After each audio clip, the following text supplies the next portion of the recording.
सर्वांना सर्वप्रथम श्री स्वामी समर्थ. आज आपण अगदी शास्त्रशुद्ध पद्धतीने स्वस्तिक कसं काढायचं ते पाहतोय. तर सर्वात वरची जी रेस येते ती असते धर्म, खालची येते ती असते काम, बाजूचा येते तो असतो अर्थ आणि येते मोक्ष. धर्म, अर्थ, काम, मोक्ष यांनी एक अधिकचं चिन्ह तयार होतं. नंतर आपण ती वरची रेष घेतो ती असते सालोक्य, सामिप्य, सारूप्य आणि चौथी असते ती असते सायुज्य. तर आता बरेच जणांना वाटेल की इथे स्वस्तिक पूर्ण झालेलं आहे, तर नाही. याला आणखी असं एक टोक दिले जाते, ते असते मन, बुद्धी, अहंकार आणि चौथं असते ते असते चित्त. हे असे कोणे किंवा ह्या अशा रेषा स्वस्तिकला आवर्जून द्याव्या. बरेच जण देत नाहीत, तिथेच ते चुका करतात.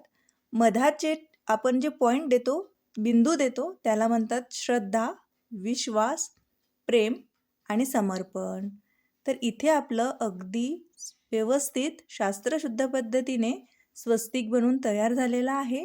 बरेच जण काय करतात, सरळ सरळ रेषा ओढतात आणि स्वस्तिक झालं असं समजतात, पण ते पूर्णपणे चुकीचं असतं बघा.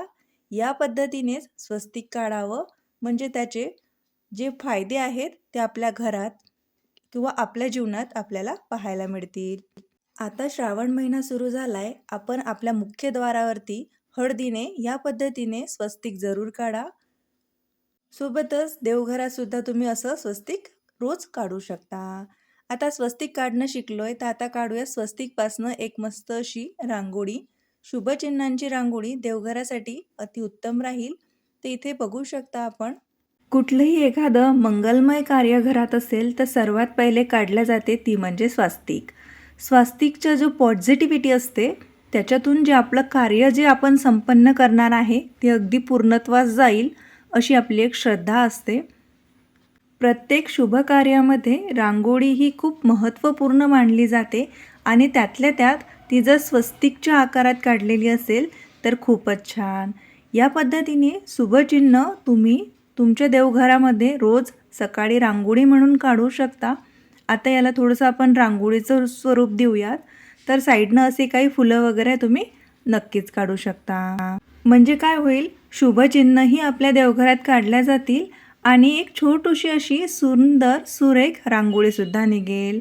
या पद्धतीने ही छोटीशी रांगोळी तुम्ही आता गौरी गणपती येत आहेत त्या दिवसातसुद्धा काढली तरी खूप छान वाटेल, दिसायला सुंदर दिसतं. सोबतच याचं पावित्र्य, याच्यातली जी पॉझिटिव्हिटी असते ते आपल्या घरामध्ये सदैव वास करते. म्हणूनच स्वस्तिकला खूप मान्यता दिलेली आहे. तर या पद्धतीने आपण स्वस्तिकची रांगोळी पूर्ण केलेली आहे. तर आता काढतोय आपण इथे ओम. ओम म्हणजेच ओमकार. ओम हे चिन्ह अ, उ आणि म या अक्षरापासून बनलेलं आहे, म्हणजेच ब्रह्मा, विष्णू आणि महेश. ब्रह्मा, विष्णू आणि महेश या तिन्ही देवतांचं प्रतीक म्हणून ओम हे चिन्ह काढलं जातं. तसंही आपल्याला नेहमीच सांगितलं जातं किंवा आपण नेहमी असं मानतो की ओमचा नुसतं उच्चार केल्याने सुद्धा आपल्याला बरेचसे असे फायदे होतात. अनगिनत रोगांपासून अशी आपली मुक्तता होते. तर ओम हे चिन्ह आपण घरात रांगोळीमध्ये जरूर काढावं.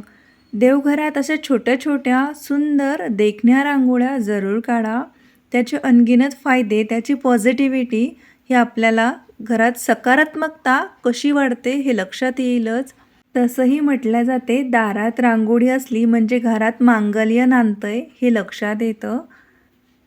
अशा छोट्या छोट्या शुभचिन्हांच्या रांगोळ्या तुम्ही सकाळी अंगणात किंवा देवघरात किंवा तुळशीच्या समोरसुद्धा काढू शकता. तर आता साईडला आपण थोडंसं असं वेल वगैरे काहीतरी काढूयात, म्हणजे काय होईल, याला एक रांगोळीचं स्वरूप येईल आणि छोटीशी देखणी अशी रांगोळी बनून तयार होईल.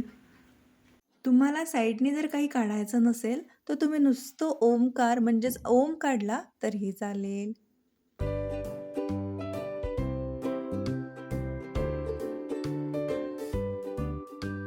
तर आता काढतोय आपण कमळ.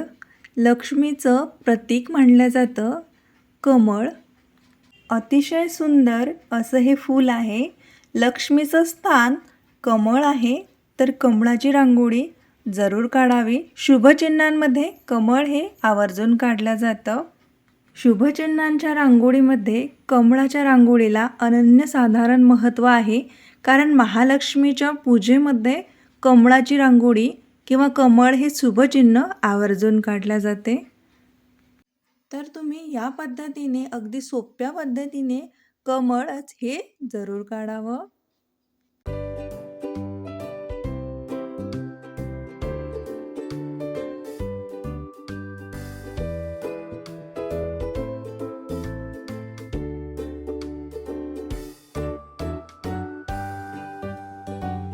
तर आता पुढचं चिन्ह आहे आपलं श्री. श्री हे माता लक्ष्मीचं प्रतीक म्हणून काढलं जातं.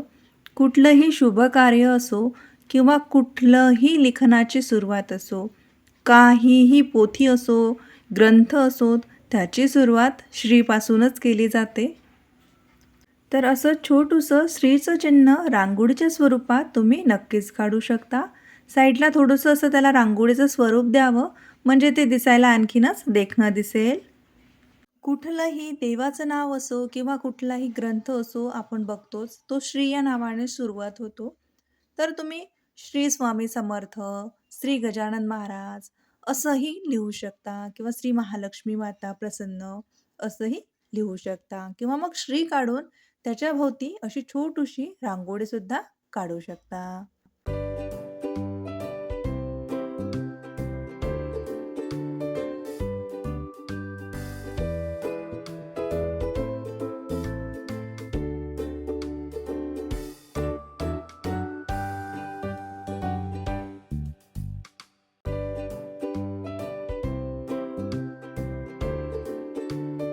तर आता पुढलं चिन्ह आहे आपलं दीपस्तंभ. कुठलंही मंदिरात जा तुम्ही, मोठ्या-मोठ्या देवालयात जा, तिथे तुम्हाला दीपस्तंभ आवर्जून बघितलं जातं. दीपस्तंभ म्हणजे अंधाराला मिटवून प्रकाशमय करणारा असा स्तंभ म्हणजेच दीपस्तंभ. घरातील निगेटिव्हिटी काढून त्याला प्रकाशमय सकारात्मकता देण्याचं काम हे चिन्ह करतं.